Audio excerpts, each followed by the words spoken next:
What's up, everybody, and welcome back to the Soul Good Podcast.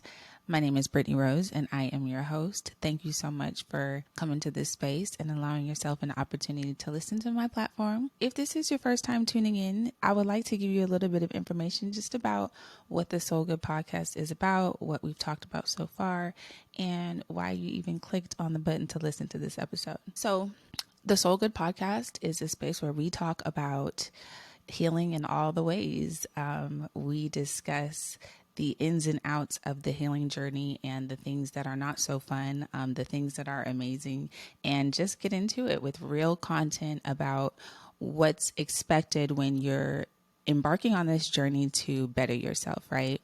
And so far this season, we have talked about self-love, we've talked about accountability, we've talked about emotions. That was last week. And I'm not going to lie, that was a really, really tough conversation to have and be as transparent as I was. But I'm really, really happy that I put myself out there and went ahead and just shared how I struggle with certain things because honestly, it sets me free to be that transparent, even if it's difficult.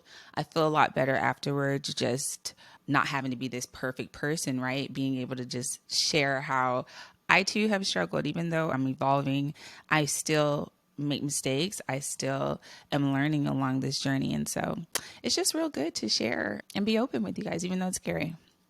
So before we get into today's topic, I want to take some time to thank the people who have listened so far to the podcast. I have been checking the stats, just kind of trying to see where our listeners are coming from. And I couldn't believe that we have listeners in 15 cities and 2 countries. So I said, Lord, we got a listener in Germany.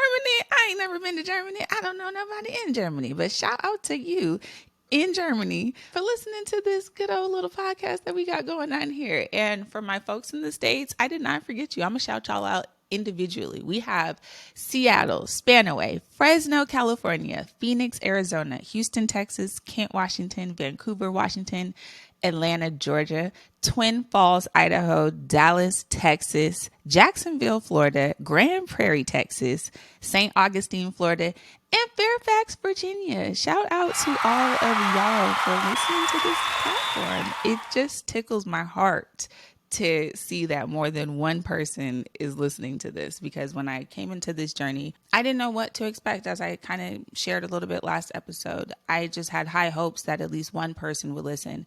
And that also just segues me into what we're going to be talking about today, because this is something that not only I deal with, but I feel a lot of other people deal with. And it's a very tough conversation to have, but I believe that it really helps people when they understand what the roadblocks are that stand in their way. So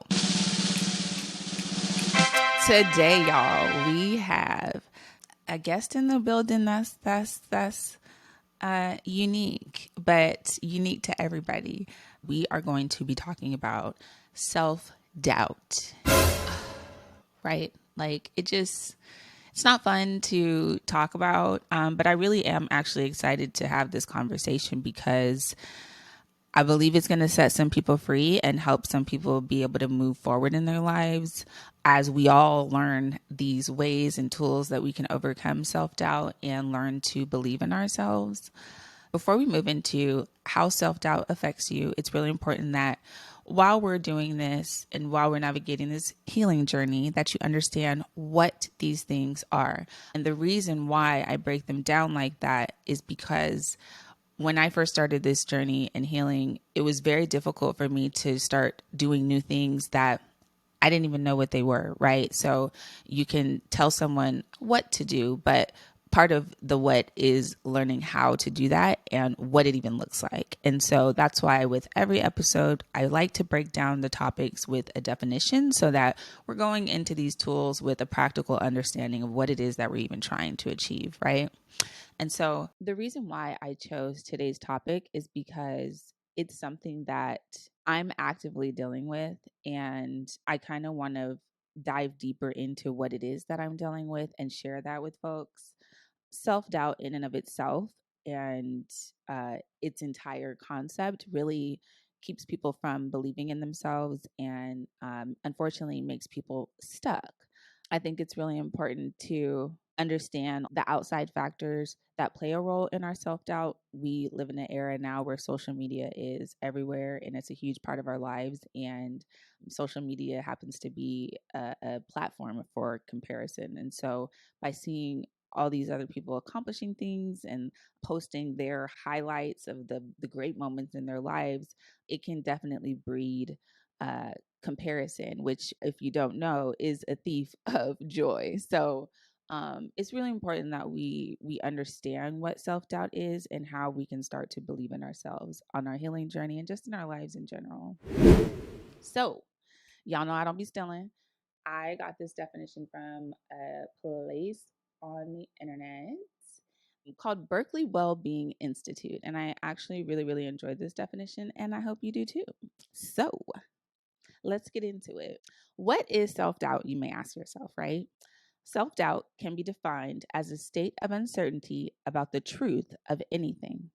It could be your thoughts, beliefs, emotions, opinions, decisions, self-views, or any truth we hold in our minds. Now, y'all know it's tradition. We got to run it back. We got to run it back. We got to run it back. Okay? So, one time for the one time. Self-doubt can be defined as a state of uncertainty about the truth of anything. It could be about our thoughts, beliefs, emotions, opinions, decisions, self-views, or any truth we hold in our minds. I really like this definition. And the reason why I picked it, and it stood out to me at least, was because it places an emphasis on self-doubt, not just like regarding this very basic entity of self, but like specifically what areas of ourselves we experience self-doubt. And that is in our thoughts, beliefs, emotions, opinions, decisions, self-views, and any truth we hold in our minds. And when you think about it like that, or you look at it that way, gosh, that's a lot of real estate in one's mind that self-doubt can penetrate. Pause. And so it's really important that, you know, we're able to attack this thing, right? And put a stop to it in our lives so that we're not allowing these doubts to have such a negative effect on the way we see ourselves and the way we see how we exist in the world, right? And so this definition goes on to also elaborate a little bit more. And I want to read you guys this elaboration because I thought it was very interesting. But from the same publication, they state that self-doubt is thought to be different from self-efficiency and involves our expectations of performing well in any given domain. Rather, self-doubt appears to involve thoughts or rumination about overall competence. So someone who is self-doubting may be very clear about who they are, but not clear about their level of competence. Because certainty and clarity are experiences that we humans generally strive for, self-doubt can be quite an uncomfortable experience.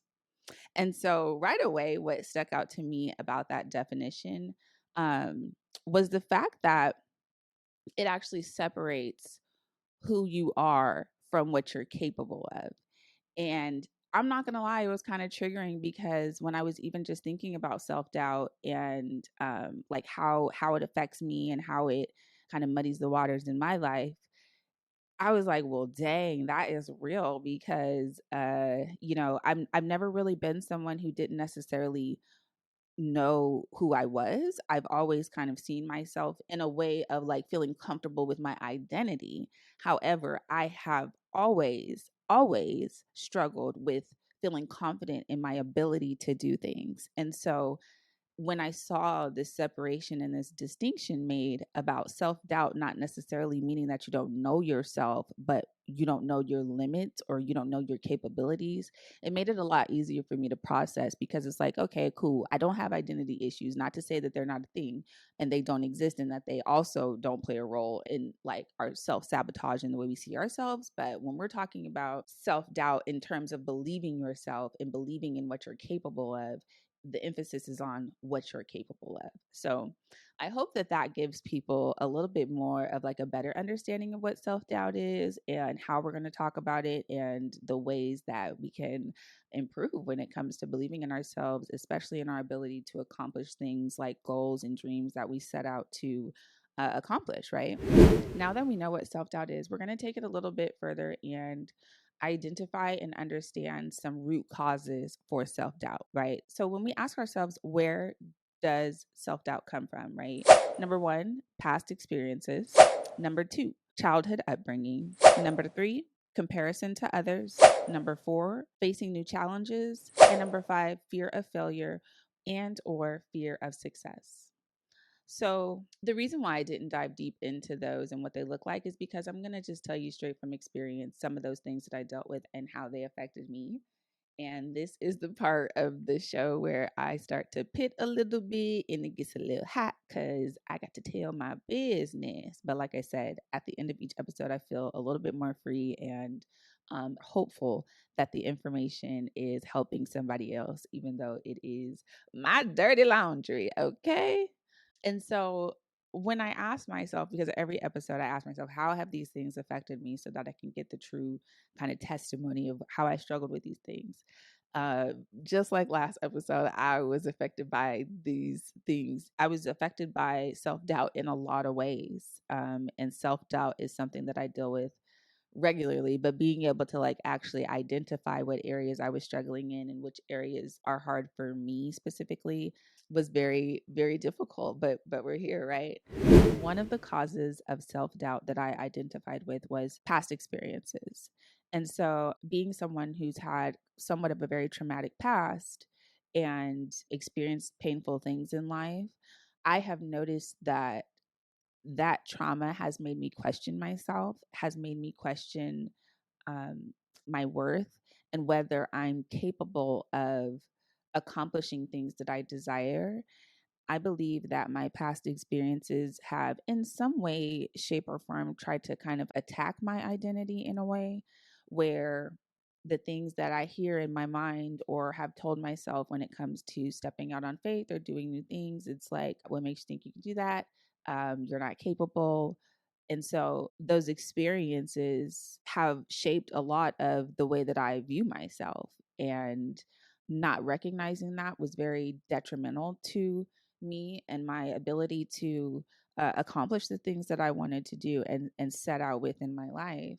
For a really long time, I thought that because I wasn't acknowledging those things or dealing with them, that they weren't affecting me. And when I went to therapy and as I've gone to, school and do my research, I understand that that trauma, as hurtful as those experiences are, even though I've moved on, the remnants of the experience are still within my own soul and my own spirit. And so those remnants then become a harvest for negative beliefs that are already kind of pre-existing in my soul and my spirit as well, and they kind of just attack my ability to believe in myself. Even currently, as I exist in this space, it's very difficult for me to not buy into that sometimes, especially when the outside world seems to kind of validate those false narratives that we create in our mind. It can be really difficult to quiet that noise and tell ourselves something different about who we are and what we're capable of. The other cause that I identified with for self-doubt was my childhood upbringing. One thing I have learned in therapy is that when children go without their needs met and they experience emotional abandonment, they end up turning into adults who look for others to meet their needs. And this can be a very difficult place to be because you're now existing as an adult who is maybe seeking the validation of others instead of being able to validate and affirm yourself. Now, the reason why this is dangerous is because I could go out here and ask 100 people, do you think I'm pretty? And all 100 of those people could tell me, yes, I think you're beautiful. And so, based off of just results, right? 100 out of 100, votes are in. The fact is that I'm beautiful. 100 out of 100 people said that.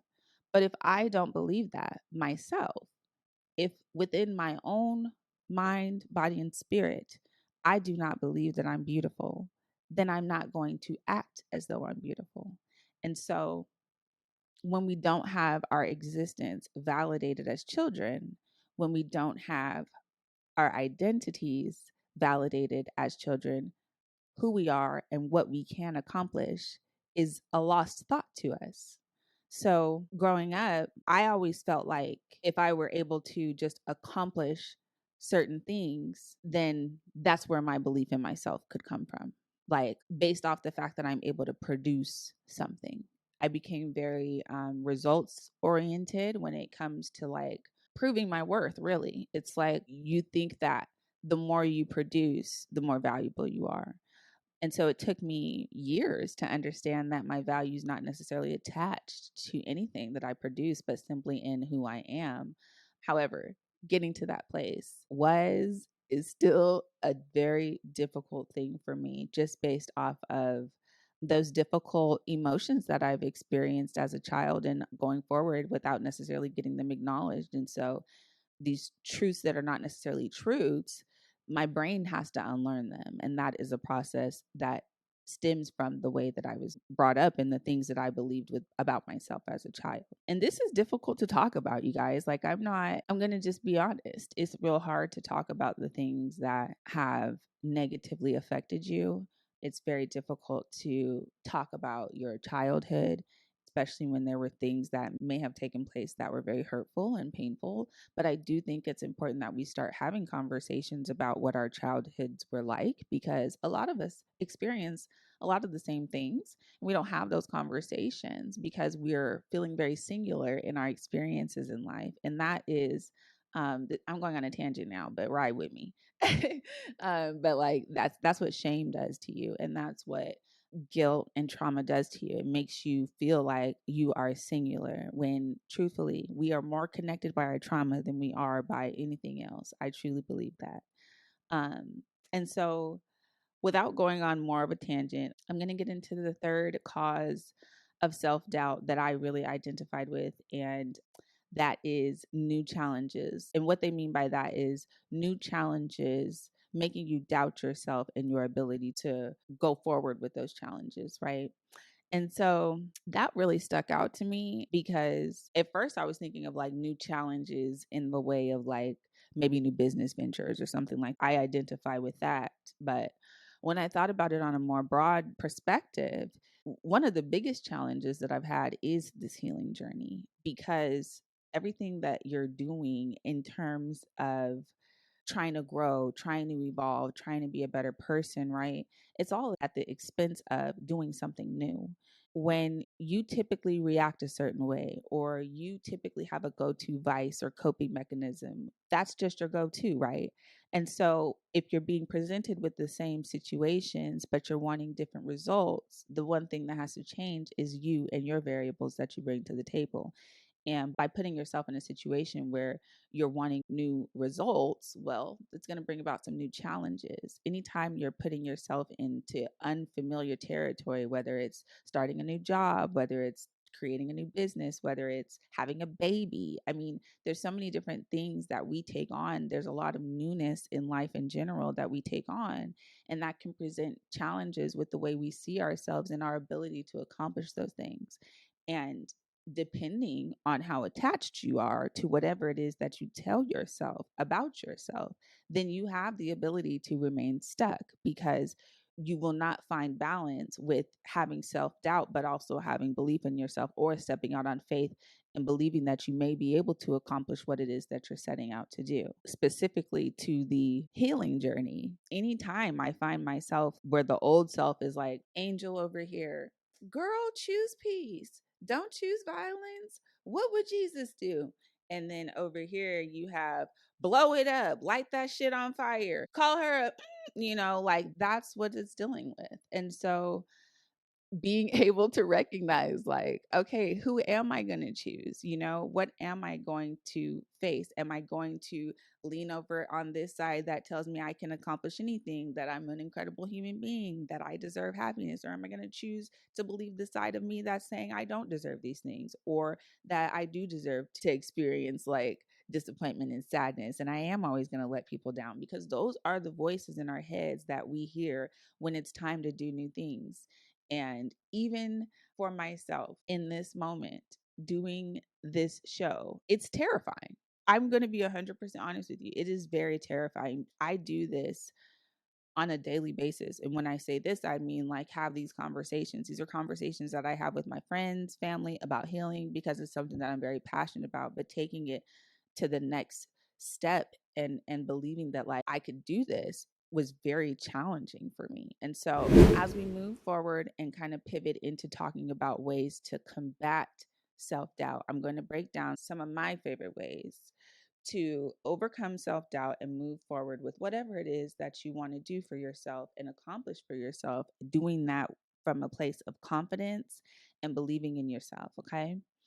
So when it comes to how to push through self-doubt and relieve feelings of incompetence, one of the biggest things, and I know I say this a lot, but it's because it's very important. It's a very huge step when it comes to many aspects of this journey. The first thing that we need to do when we're trying to level up when it comes to self doubt is practice self compassion, right?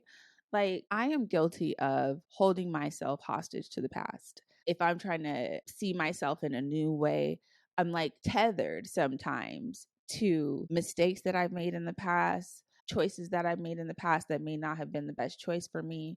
And those things affect me because it keeps me stuck. Then I start kind of slipping down that rabbit hole of like, oh, dang, that mistake. Oh, yeah. And then there was that one time I did that. And then I did that. And then I believe like, oh, I'm a failure. And so it's really important that you are practicing self compassion, that you're giving yourself grace, and that you're holding space for the older versions of yourself. It's very hard to do that because I think sometimes there can be some shame and guilt attached to choices that you made in the past. But one of the greatest things that somebody has told me, and this was my mother, shout out to her, but you are not what happened to you.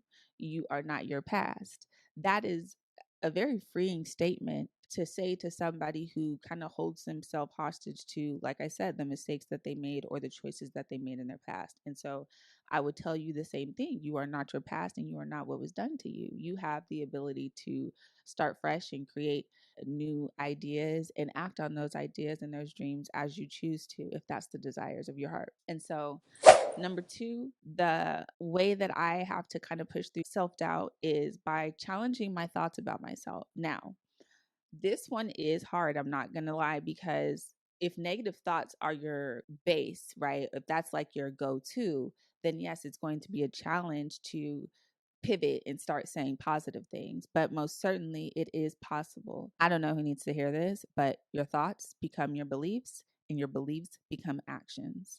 So all of these things, I kind of like to look at it as a funnel. It starts up here, but it soon, if we allow it, goes into the body, and then it comes out into the flesh, and now it's out in front of us, right?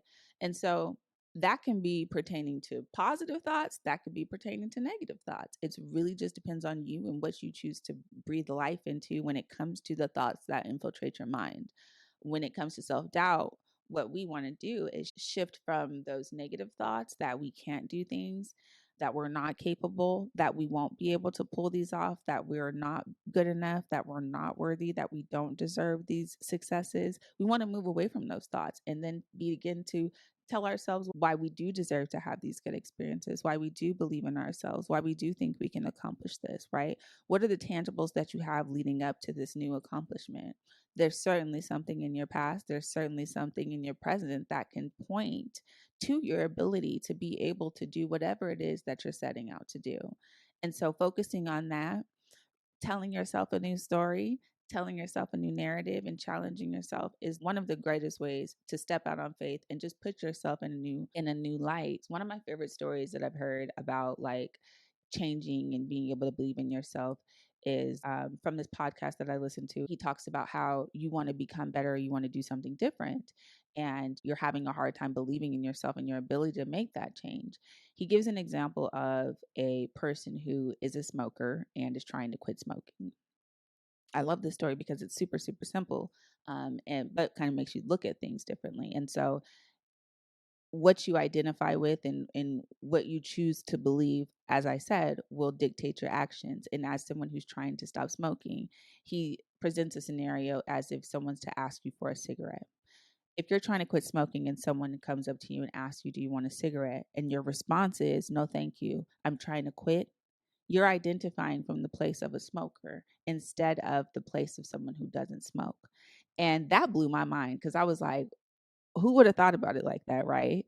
But again, your thoughts play a huge part in what you believe about yourself and how you walk that out. And so if you're telling someone, I'm trying to quit, you leave a little space for being able to walk in your identity of a smoker. Whereas if you told someone who asked you if you want to smoke, knowing you don't want to smoke anymore, the response that you give them that identifies with who you're walking into and who you're becoming is simply saying this: I don't smoke. Boom! Just like that. Now that you've determined that you don't smoke, think about that. That thought in and of itself, I don't smoke. That's a powerful thought. I don't smoke. I think that in my head, I say that out loud. Guess what? I'm not going to pick up that cigarette because I don't smoke. It started as a thought. Even though I was smoking, I might have smoked this morning. But by me saying I don't smoke, by me embodying that, now I'm less likely to pick up that cigarette. And so that's a tip that has drastically helped change my life when it comes to believing in myself and just making that shift to be able to walk into whatever it is that I'm trying to do. Like I can change my mind in an instant and believe that I'm capable of doing whatever it is that I set out to do. The other thing that we really have to work on minimizing when it comes to self-doubt is try not to compare yourself to others. Now, as I mentioned earlier, that's something that's really hard to do just because we live in the day and age of social media and there's a lot of comparing that goes on that app. Um, but the one thing that I always try to remind myself of when I find myself kind of like either rushing myself or finding myself comparing my journey to others is just by simply remembering that I'm on this journey on my own clock. This is my life and this is dictated by a creator, and I have no control over those things. I'm learning as I'm learning and walking into different things, and my pace is going to be different from somebody else in their pace, and that's completely okay. We can all experience success when we experience it on our own time, and we don't have to compare somebody else's journey to our own. I think the beauty of our journey is that it's unique to us, and no one else is going to have that same journey. So I try to take pride in that. And anytime I feel myself kind of like rushing my process or comparing myself, I ground myself in the fact that I'm on my own time with God and I'm not in a race. And God's time is the only time I'm trying to be on. Okay. Period. The last thing that you can do, and is strongly encouraged in order to kind of push through self doubt and feel more competency with yourself, is surround yourself with supportive people. I cannot express how important it is to have community that believes in you. When I did my book launch earlier this year, I finished the book, but I was not going to do a book launch at all. Like I literally didn't even think anybody would come. And so I wasn't going to do it.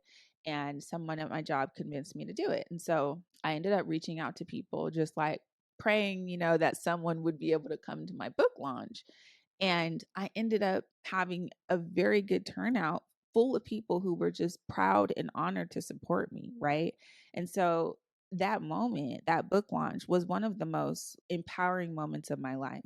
And I completely would have missed that opportunity for myself had I not have had the same belief in myself that the people around me had. And so surrounding yourself with people who see the best in you, that see your potential, that push you to that potential, that want to see you win is very, very important. And the people around you that affirm you help you believe who you are and what you're capable of. I also think surrounding yourself with supportive people could go beyond the people just within your circle and reach and touch people who are professionals, who are therapists, and who have a safe space to offer you so that you can learn more about yourself and why it is that you feel like you may be incompetent when it comes to your past or your childhood. And so through all of these tools, the goal is to be able to believe in yourself just in a simplistic way, right? But as the definition expressed, we also want to believe in our capabilities and what we can do. It's very important to be your biggest cheerleader. Like, honestly, every time I do something new, every time I take on a new journey or a new venture, I'm terrified, you know, but it's because I've accomplished it that I believe that I can accomplish the next thing. And so, what I would say to anyone who's experiencing any self doubt, check your receipts. Check your receipts. You'll find that you've accomplished something in your life. And I pray that that gives you the faith to believe that you're capable of accomplishing something next time. You have it in you and you're more than capable. And so that brings me to the end of this episode. I really hope that you guys enjoyed this content. This episode was a little hard for me, just because, again, it's very difficult to be this transparent and talk about my struggles. But I really believe that we all have the ability to help one another, each one teach one, and understand that we're all in this together when it comes to the healing journey and our journey to wellness. And I hope that these conversations and these topics can continue to create more conversations, right? Even if they're a little uncomfortable, but let's just have the conversations and be willing to discuss where it is that we can grow and how we can continue to be our best selves, right? And so, with that being said, I'd like to open the floor for anyone who has any specific topics that they may want me to talk about. I am more than open to suggestions, and I would love to be able to teach something that someone else may want me to teach on.